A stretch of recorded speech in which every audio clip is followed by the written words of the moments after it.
नमस्कार दोस्तों, मेरा नाम है भालचंद्र। ब्रह्मांड सिद्धेश्वर में आप सभी का स्वागत है। आज के इस वीडियो में हम चर्चा करेंगे मीन लगन के लिए मंगल का जो महत्व है वो किस प्रकार का है। मतलब मंगल हर खाने में या फिर हर घर में इसके जो परिणाम है या फिर इसके जो प्रभाव है वो किस प्रकार से मिल सकते हैं, सभी के बारे में चर्चा इस वीडियो में हम करने वाले हैं। जैसे कि आप यहाँ पर देख रहे हो कि ये जो कुंडली है वो मीन लगन की कुंडली है, क्योंकि यहाँ पर जो प्रथम स्थान आता है या फिर इसे लगन स्थान भी कहा जाता है, यहाँ पर 12 अंक है और ये जो 12 अंक है वो मीन राशि का निदर्शक है। उसी प्रकार मंगल के बारे में अगर कहा जाए तो यह जो मीन लगन है, इस मीन लगन में मंगल की जो दो राशियां है मेष और वृश्चिक, जैसे कि जो मेष राशि है वह द्वितीय भाव में आती है और जो वृश्चिक राशि है वह भाग्य भाव में आते हैं। उसी प्रकार जो मीन राशि का मीन लगन का जो स्वामी है गुरु और मंगल, ये परस्पर मित्र ग्रह है। तो ये जो मंगल है वह इस लगन के लिए भाग्य का कारक है, उसी प्रकार धनेश भी है। इस वजह से मंगल जो है वो बहुत ही ज्यादा महत्वपूर्ण शुभ फलदायी ग्रह होता है मीन लगन के लिए। तो इस मंगल की जो प्लेसमेंट है वो हर घर में किस प्रकार से होगी या फिर उसके जो परिणाम है वो किस प्रकार से मिलेंगे, इसके बारे में चर्चा करेंगे। तो सबसे पहले यदि मंगल आपके प्रथम भाव में या फिर लगन भाव में होगा तो ऐसे जो व्यक्ति होते हैं वो काफी ज्यादा एक्टिव होते हैं। और हालांकि मीन लगन के बारे में एक जो बात है वो काफी अच्छी होती है कि ऐसे जो व्यक्ति है, मतलब जिनका भी मीन लगन है, वो काफी ज्यादा खूबसूरत होते हैं। उनमें नेचुरल ब्यूटी बहुत ही अच्छी देखी जा सकती है, वे चाहे पुरुष हो या स्त्री। खास करके स्त्री वर्ग के बारे में यदि मीन लगन है तो ऐसे जो स्त्री होती है वो बहुत ही ज्यादा खूबसूरत होती है। और यदि मंगल है तो ऐसी जो व्यक्ति है, चाहे स्त्री हो या पुरुष है, काफी ज्यादा एक्टिव रहते हैं, महत्वाकांक्षी होते हैं, जीवन में काफी आगे बढ़ सकते हैं। उसी प्रकार लक फैक्टर इनमें बहुत ही अच्छा देखा जा सकता है। नॉर्मली देखा जाए तो मीन लगन के जो व्यक्ति होते हैं वो थोड़ा सा इनमें लेजीनेस देखा जाता है, लेकिन यदि मंगल आपके लगन भाव में हो तो काफी ज्यादा एक्टिव और डिसिप्लिन भी देखे जा सकते हैं। तो ये जो मंगल है वो आपको जीवन में बहुत ही ज्यादा अपॉर्चुनिटी वगैरह देता है। ऐसे जो व्यक्ति होते हैं, कोई भी अगर खास करके यदि कोई बिजनेस वगैरह करते हैं तो वो काफी आगे बढ़ते हैं, काफी ज्यादा फेमस भी हो जाते हैं। समाज में इनकी एक अलग ही प्रकार की जो इमेज है वो देखी जा सकती है। और पैसे के मामलात में भी ऐसे जो व्यक्ति होते हैं काफी लकी देखे जा सकते हैं। तो कुल मिला के देखा जाए तो यदि मीन लगन में यदि मंगल है तो वो बहुत ही ज्यादा शुभ फलदायी माना जाता है। इनका जो गोल ओरिएंटेशन होता है वो भी काफी अच्छा देखा जा सकता है, हार्ड वर्किंग होते हैं, काफी अच्छा ये जो मंगल है वो देखा जा सकता है।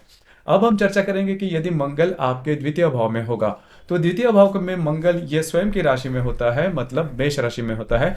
अब ये जो मंगल है ये भी बहुत ही ज्यादा शुभ फलदायी माना जाता है, क्योंकि वो स्वयं की राशि में है, द्वितीय भाव में है और ये भाग्येश भी है, जिस वजह से पैसे के मामले में किसी भी प्रकार के प्रॉब्लम या कॉम्प्लिकेशंस कभी नहीं आते। लेकिन यहाँ पर एक बात है कि ऐसे जो व्यक्ति होते हैं वो खर्चे ज्यादा करने वाले होते हैं, इनके हाथ में पैसा नहीं टिकता, मतलब पैसे आते भी बहुत है लेकिन जाते भी काफी ज्यादा है। तो इसी के बारे में थोड़ा ध्यान देना होगा। उसी प्रकार एडिक्शन, लत लगना, ये जो बात है वो इनमें देखी जा सकती है, मतलब अल्कोहलिक हो सकते हैं या फिर स्मोकिंग या फिर ऐसी जो लत लगने वाली बात है, एडिक्शन जिसे हम कहते हैं, उस पर थोड़ा ध्यान देना होगा, क्योंकि उससे चलते ये जो बातें हैं वो काफी ज्यादा हो सकती है। तो इन चीजों पर थोड़ा सा ध्यान देना होगा। द्वितीय भाव को वैसे देखा जाए तो जो मंगल है वो काफी अच्छा माना जाता है। इन लोगों का मतलब ऐसे जो जातक होते हैं इनकी जो वाणी होती है वो काफी तीखी होती है, काफी तेज तर्रार होती है, जो भी बात है वो सीधे सीधे कहने वाले होते हैं। हालांकि यहाँ पर 3 नक्षत्र आते हैं, अश्विनी, भरणी और कृतिका। यदि कृतिका नक्षत्र में यदि मंगल है तो ऐसे व्यक्तियों को आंखों के बारे में प्रॉब्लम, कॉम्प्लिकेशंस हो सकते हैं। उसी प्रकार इनकी जो वाणी वो काफी ज्यादा तीखी हो सकती है, भाई बहनों का सुख मिलना भी थोड़ा कम हो सकता है। लेकिन मोटे तौर पर अगर देखा जाए तो द्वितीय भाव का मेष राशि का जो मंगल है वो बहुत ही ज्यादा शुभ फलदायी साबित होता है। अब यहाँ पर यदि ये मंगल अकेला है तो कोई बड़ी प्रॉब्लम नहीं है, लेकिन इस मंगल के साथ यदि कोई अन्य पाप ग्रह है, मतलब शनि है, राहु केतु, हर्षल, नेपच्यून, यह जो ग्रह है इनके युति केंद्र प्रतियोग में यदि मंगल होगा तो विवाह सुख के बारे में ये जो मंगल है वो अच्छा नहीं माना जाता। उसी प्रकार पिता का सुख मिलने में भी ये जो मंगल है वो प्रॉब्लम कर सकता है यदि अन्य किसी पाप ग्रह के युति केंद्र प्रतियोग में होगा तो। अब हम चर्चा करेंगे कि यदि मंगल आपके तृतीय भाव में होगा। मंगल यदि तृतीय भाव में होगा तो ऐसे जो व्यक्ति होते हैं वो थोड़े से प्रैक्टिकल होते हैं, मतलब पैसे कहाँ पर खर्च करने हैं, कैसे खर्च करने हैं, इसके बारे में इनके जो मालूमात होती है वो काफ़ी अच्छी देखी जा सकती है। हार्ड वर्किंग होते हैं, इनका घूमना फिरना बहुत ही ज़्यादा होता है, मतलब एक जगह पर वह जो व्यक्ति है वो नहीं टिकेंगे। उसी प्रकार भाई बहनों का सुख है उसमें भी प्रॉब्लम, कॉम्प्लिकेशन आ सकते हैं। खास करके वृषभ राशि में तीन जो पहले चरण है या फिर 10 डिग्री का जो भाग है वृषभ राशि का, वो कृतिका नक्षत्र में आता है। तो यदि कृतिका नक्षत्र में यदि मंगल होगा तो स्वास्थ्य के बारे में जो मंगल है वो परेशान आपको कर सकता है, भाई बहनों के सुख के बारे में भी प्रॉब्लम दे सकता है, खास करके पिता का सुख जो है उसमें भी ये जो मंगल है वो अच्छा माना नहीं जाता। लेकिन ऐसे जो व्यक्ति होते हैं खुद के दम पर आगे बढ़ने वाले होते हैं, महत्वाकांक्षा इनमें बहुत अच्छी देखी जाती है, किसी से भी नहीं डरते। तो हालांकि एक तरह से देखा जाए तो ये जो मंगल है वो शुभ फलदायी भी माना जाता है। थोड़े से एरोगेंट लोग होते हैं और इनमें जो एम्बिशियस नेचर होता है, करेज जो होता है, साहस जो होता है, वो काफी अच्छा देखा जा सकता है। अब हम चर्चा करेंगे कि यदि मंगल आपके चतुर्थ भाव में होगा तो चतुर्थ भाव का जो मंगल है वो, ये जो मंगल है वो मिथुन राशि का है। मिथुन राशि का मंगल अच्छा नहीं माना जाता, लेकिन ये जो मंगल है वो अच्छा है, राजयोग कारक है इस राशि के लिए या फिर लगन के लिए। इस वजह से चतुर्थ भाव में ये जो मंगल है वो काफी अच्छा माना जाएगा। अब यहाँ पर दो तीन बातें हैं। यदि मंगल अकेला यदि आपके चतुर्थ भाव में होगा तो आपको विवाह के बारे में किसी भी प्रकार के प्रॉब्लम नहीं आएंगे। हालांकि घर की जो आर्थिक स्थिति होगी वो भी काफी अच्छी देखी जाएगी। घर में सभी सुख उपभोग के जो साधन है वो देखे जा सकते हैं। अब यहाँ पर इनके जो माताजी होंगे उनको स्वास्थ्य के बारे में छोटी मोटी समस्याएं हो सकती हैं। इनके माताजी होंगे वो थोड़ी स्ट्रिक्ट भी देखी जा सकती है। अब यहाँ पर इस मंगल के साथ यदि अन्य कोई पाप ग्रह है, शनि है या फिर हर्षल नेपच्यून प्लूटो, इस प्रकार के जो ग्रह है वो यदि युति के इंद्र प्रतियोग में होंगे तो फिर ये जो मंगल है वो अच्छा माना नहीं जाएगा। घर के जो मतलब फैमिली की जो इश्यूज है वो थोड़े ज्यादा रहते हैं। लेकिन मोटे तौर पर अगर देखा जाए तो ये जो मंगल अकेला यदि आपके चतुर्थ भाव में होगा या फिर इस मंगल के साथ चंद्रमा भी होगा तो ऐसी जो कुंडली होती है वो राजयोग कारक मानी जाती है। ऐसे जो व्यक्ति जीवन में बहुत ही आगे बढ़ सकते हैं। मतलब इस मंगल के साथ यदि गुरु है, चंद्रमा है, तो ऐसी जो कुंडली होती है वो काफी अच्छी मानी जाएगी। उसके बाद हम चर्चा करेंगे कि यदि मंगल आपके पंचम भाव में होगा। अब देखिए, यदि मंगल आपके पंचम भाव में होगा तो वो ऐसी जो कुंडली है बहुत ही ज्यादा शुभ फलदायी साबित होगी, क्योंकि भाग्येश और धनेश जो है वो आपके पंचम भाव में आता है। तो ये जो बात है वो बहुत ही अच्छी मानी जाएगी। करियर के मामले में, पैसे के मामले में, या फिर ऐसे जो व्यक्ति है वो काफी आगे बढ़ते हैं, धार्मिक या फिर आध्यात्मिक भी होते हैं और उसके पद पर भी काफी आगे बढ़ सकते हैं। खास करके पुनर्वसु नक्षत्र में यदि मंगल होगा तो वो वर्गोत्तम होता है। ऐसे व्यक्ति को पीछे मुड़ना कभी पता ही नहीं होता, कितने भी चाहे गरीब खानदान में अगर ये जन्म ले, लेकिन जीवन में बहुत ही आगे बढ़ते हैं। ऐसी जो कुंडली होती है काफी ज्यादा लकी मानी जा सकती है। अब यहाँ पर दो तीन बातें हैं। अगर किसी महिला के कुंडली में यदि पंचम भाव में कर्क राशि का यदि मंगल होगा तो जब भी वो गर्भवती होंगे तो प्रॉब्लम कॉम्प्लिकेशन थोड़े ज्यादा आ सकते हैं। खास करके ये जो मंगल है, ये मंगल यदि आश्लेषा नक्षत्र में होगा तो प्रॉब्लम कॉम्प्लिकेशन ज्यादा दे सकता है। लेकिन मोटे तौर पर अगर देखा जाए तो ऐसा जो मंगल है वो काफी ज्यादा लकी भी हो सकता है। जैसे कि अगर आप शेयर मार्केट में ट्रेड करते हो तो आपको बहुत अच्छे लाभ वगैरह मिल सकते हैं और जो भाग्य का साथ है वो भी काफी अच्छा मिल सकता है। बहुत ही अच्छी बात होती है अगर यदि पंचम भाव में कर्क राशि का मंगल होगा तो। उसी प्रकार ये जो मंगल है वो रिलेशनशिप में कुछ खासा अच्छा माना नहीं जाता। मल्टीपल रिलेशनशिप में ऐसे जो व्यक्ति है वो आ सकते हैं, उसमें थोड़े बहुत प्रॉब्लम कॉम्प्लिकेशन हो सकते हैं। लेकिन मोटे तौर पर अगर देखा जाए तो कुंडली का जो स्तर होता है वो यदि पंचम भाव में कर्क राशि का मंगल होगा तो वो बहुत ही अच्छा माना जाएगा। अब हम चर्चा करेंगे कि यदि मंगल आपके षष्ठ भाव में होगा। देखिए, षष्ठ भाव का जो मंगल है वह सिंह राशि का मंगल है, लेकिन यह जो भाव है वो मंगल के लिए शुभ फलदायी माना नहीं जाता। अब यहाँ पर ऐसे जो व्यक्ति होते हैं इनके खर्चे वगैरह बहुत ज्यादा हो सकते हैं। उसी प्रकार कई दफा ऐसा भी देखा जाता है गलत इन्वेस्टमेंट की वजह से बहुत बड़े हैवी लॉसेस होना, इस प्रकार की जो बातें हैं वो हो सकती है। जीवन में कभी कभी जो डिसीजन है वो काफी ज्यादा चूक सकते हैं। तो ये जो मंगल है वो अच्छा नहीं माना जाता। स्वास्थ्य के बारे में भी परेशानियां जो है वो काफी ज्यादा देखी जा सकती है। अब इस मंगल के साथ यदि कोई पाप ग्रह है, खास करके युति के इंद्र प्रतियोग में होगा तो ये जो मंगल है वो बिल्कुल भी अच्छा नहीं माना जाता। स्वास्थ्य के बारे में परेशानियां ये आपको दे सकता है। तो कुल मिला के देखा जाए तो षष्ठ भाव का जो मंगल है वो अच्छा नहीं माना जाता। जहां पर आप काम करते हो, नौकरी करते हो या फिर व्यवसाय करते हो, वहां पर के जो लोग होंगे उनसे भी छोटी मोटी बातों के लेकर प्रॉब्लम कॉम्प्लिकेशन हो सकते हैं। लेकिन काम के सिलसिले में बाहर जाना, अब्रॉड जाना, इस प्रकार की जो बातें हैं वो हो सकती है यदि आपके षष्ठ भाव में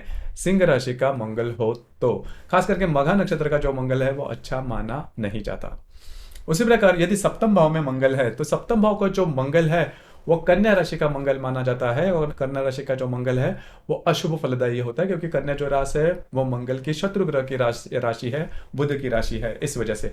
अब ये जो मंगल है, यहाँ पर दो तीन बातें आप देख सकते हो। पहले तो सबसे इंपॉर्टेंट बात, अगर यह सप्तम भाव में मंगल है तो मांगलिक कहा जाएगा, लेकिन यह धनेश आपके जो सप्तम भाव में आता है, इस वजह से जो थोड़ा जिसे हम विवाह सुख में ये जो मंगल है वो प्रॉब्लम कॉम्प्लिकेशन कर सकता है। लेकिन यहाँ पर सिर्फ और सिर्फ मंगल आपके सप्तम भाव में होने से बहुत बड़ी प्रॉब्लम नहीं आएगी, लेकिन इस मंगल के साथ यदि अन्य कोई पाप ग्रह होगा तो विवाह सुख में कन्फर्म ये प्रॉब्लम आपको दे सकता है। उसी प्रकार यहाँ पर यदि चित्रा नक्षत्र में यदि मंगल है तो जो प्रॉब्लम कॉम्प्लिकेशंस है वो काफ़ी ज़्यादा बढ़ सकते हैं, खास करके आपकी जो वैवाहिक जोड़ीदार है उनके स्वास्थ्य के बारे में परेशानियाँ आपको हो सकती है। अब यहाँ पर जो आपके वैवाहिक जोड़ीदार मिलेंगे वो आपके दूर के रिलेटिव्स में हो सकते हैं, तो ये बात थोड़ी होती है। और विवाह के होने के बाद आपका जो आर्थिक स्तर है वो कुछ मायनों में अच्छा भी हो सकता है, अब ये पॉजिटिव है। लेकिन विवाह सुख के बारे में ये जो मंगल है वो थोड़ी तकलीफें दे सकता है। उसी प्रकार आपके जो वैवाहिक जोड़ीदार है आपके ऊपर हावी भी हो सकते हैं, थोड़े से प्रैक्टिकल हो सकते हैं आपके जो वैवाहिक जोड़ीदार है, लेकिन उनके स्वास्थ्य के बारे में जो परेशानियां हैं, जो प्रॉब्लम है वो देखे जा सकते हैं। तो सप्तम भाव का जो मंगल है जो कि कन्या राशि में होगा वो आपके लिए शुभ फलदायी माना नहीं जाएगा। अब हम चर्चा करेंगे कि यदि मंगल आपके अष्टम भाव में होगा। अष्टम भाव का जो मंगल है, मतलब अष्टम भाव को जो है वो मृत्यु भाव भी कहा जाता है।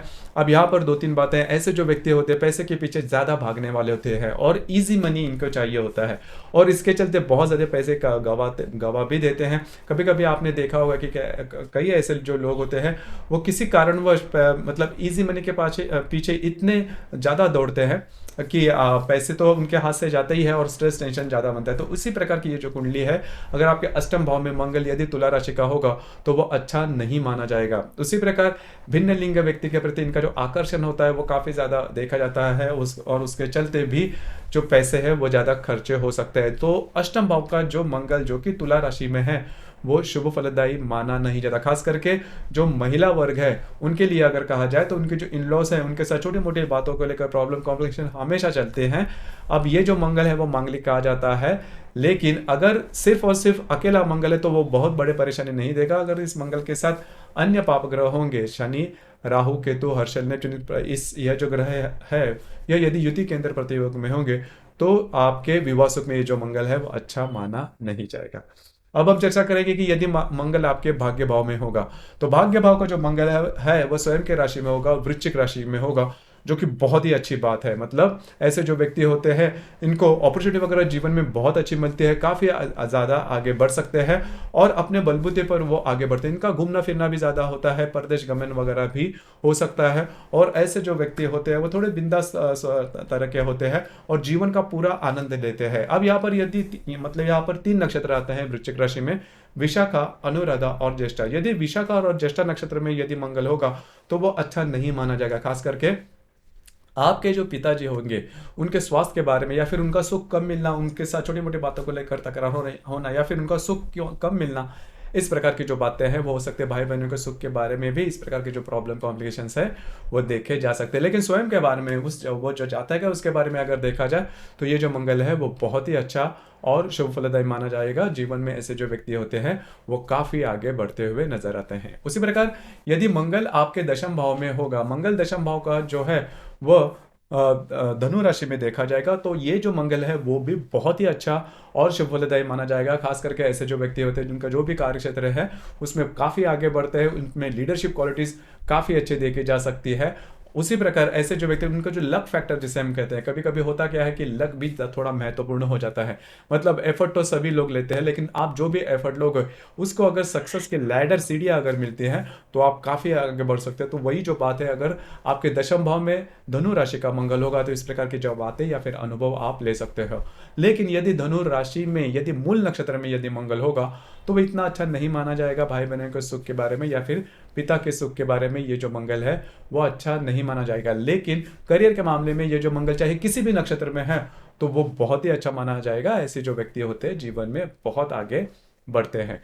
उसी प्रकार यदि मंगल आपके लाभ भाव में मकर राशि में होगा तो लाभ भाव का मकर राशि का जो मंगल है वो बहुत ही अच्छा और शुभ फलदायी माना जाएगा। लेकिन यहाँ पर एक बात है कि आपके जो मित्र परिवार होंगे उनके साथ आपकी ज़्यादा नहीं जमेगी, या फिर छोटी मोटी बातों को लेकर तकरार हो सकती है। लेकिन पैसे के मामले में ऐसा जो व्यक्ति ऐसे जो कुंडली है वो बहुत ही शुभ फलदायी मानी जाएगी। बहुत ही अच्छी तरीके से इनके लाभ वगैरह जो भी बातें हैं वो मिलते हैं, पैसे के मामले में दिक्कतें नहीं आती। उसी प्रकार यदि मंगल आपके व्यय भाव में होगा, व्यय भाव का जो मंगल है वो कुंभ राशि का माना जाता है और वो नॉर्मली शुभ फलदायी नहीं माना जाता। अब यहाँ पर दो तीन बातें इसके जरिए आप यहाँ पर दे सकते हो। देखिए, ऐसा जो मंगल है वो अनएक्सपेक्टेड जो खर्चे है वो लाता है। मतलब कई दफ़ा आप अगर किसी कहीं पर इन्वेस्ट करते हो तो वो इन्वेस्टमेंट चूक जाती है, आपके पैसे डूब जाते हैं। उसी प्रकार विवाह सुख के बारे में भी, आपके जो वैवाहिक जोड़ीदार उनके स्वास्थ्य के बारे में या फिर ओवरऑल विवाह सुख के बारे में ये जो मंगल है वो अच्छा नहीं माना जाता। इस मंगल के साथ यदि अन्य पाप ग्रह होंगे तो तो फिर विवाह सुख मिलना करीबन कठिन हो जाता है। या फिर कहीं से आपने लोन वगैरह लिया है तो अगर आपके व्यय भाव में मंगल के साथ कोई अन्य पाप ग्रह होगा तो वो जो बात है वो बहुत ही ज़्यादा आपके लिए प्रॉब्लमेटिक हो जाती है। लेकिन अगर आप धार्मिक या फिर आध्यात्मिक क्षेत्र में हैं तो फिर ऐसा जो मंगल है वो बहुत ही ज़्यादा शुभ फलदायी माना जाएगा। अगर अकेला मंगल आपके व्यय भाव में कुंभ राशि में होगा तो वो धार्मिक या फिर आध्यात्मिक उन्नति के लिए बहुत ही अच्छा और शुभ फलदायी माना जाएगा। सिर्फ होगा क्या कि जो अधिभौतिक सुख है या फिर विवाह सुख है उसमें ये जो मंगल है वो शुभ फलदायी माना नहीं जाता। आंख के संदर्भ में भी प्रॉब्लम कॉम्प्लिकेशन देखे जा सकते हैं। तो दोस्तों ये था मीन राशि में जो मंगल है उसका महत्व, मतलब हर एक घर में इसका जो प्रभाव है, उसके जो परिणाम है वो किस प्रकार से मिलते हैं, इसके बारे में चर्चा। आपको ये वीडियो कैसे लगा, आपने किस प्रकार से अनुभव किया, नीचे कमेंट बॉक्स में जरूर कमेंट करना। और अपना जो चैनल है ब्रह्मांड सिद्धि एस्ट्रो, इसे भी लाइक शेयर और सब्सक्राइब जरूर करना। धन्यवाद।